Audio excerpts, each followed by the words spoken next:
Daniel, one of the main points that President Xi did make on Wednesday was that he aims to reduce restrictions on trade and investment in China for American firms. But let's dig into the details. Exactly how will that be done? Well, he's talking about leveling the playing field for American firms.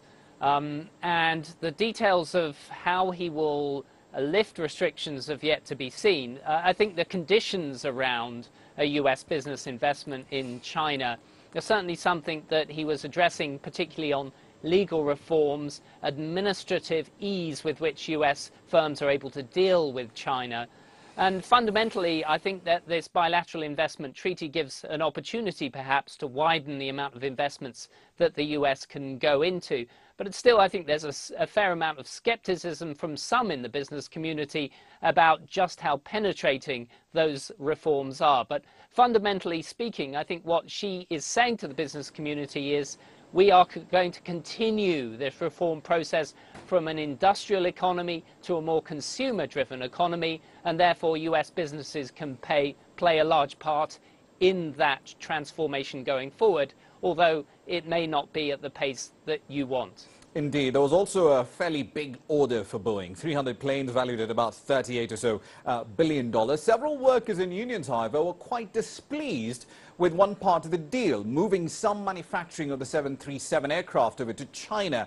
What are their concerns? But from Boeing's perspective, what also made that deal attractive? Well, the concerns are that there'll be a loss of jobs, or they won't have the opportunity to increase the workforce there in Washington state, where Boeing is based. The concerns addressed by the company are that they simply say that there won't be any loss of jobs and that this is a business move that's rational. It won't be the production of the aircraft themselves. It will be the fitting of the things that go in at the end, things like toilets, entertainment systems, a lick of paint for the aircraft, those kind of finalized products. And I think it's certainly worth looking at their major rival Airbus that have already set up a facility in China in order to do these kinds of things. So I think from Boeing's perspective, it is just a matter of keeping up with the competition. Indeed. Let's move on to another contentious topic between these two sides. What could form, or rather what form could a framework agreement on cyber weapons take between these two states, especially given the ease with which non-state actors like Anonymous, for example, can carry out large-scale, high-profile disruptive attacks? Yeah, I think President Xi has made it very clear in his address to the business community in Seattle that he believes that China is as much a victim of cyber attacks as anybody else, and that the US shouldn't paint China in the way of being the aggressors in this field.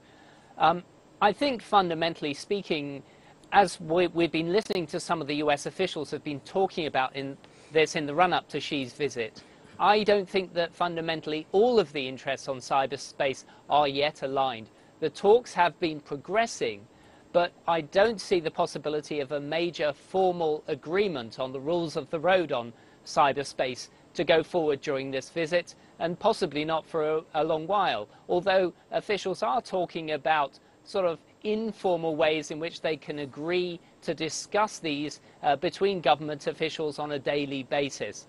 So there may be some kind of signing up to a UN agreement which would basically say that neither country would attack each other's major infrastructure.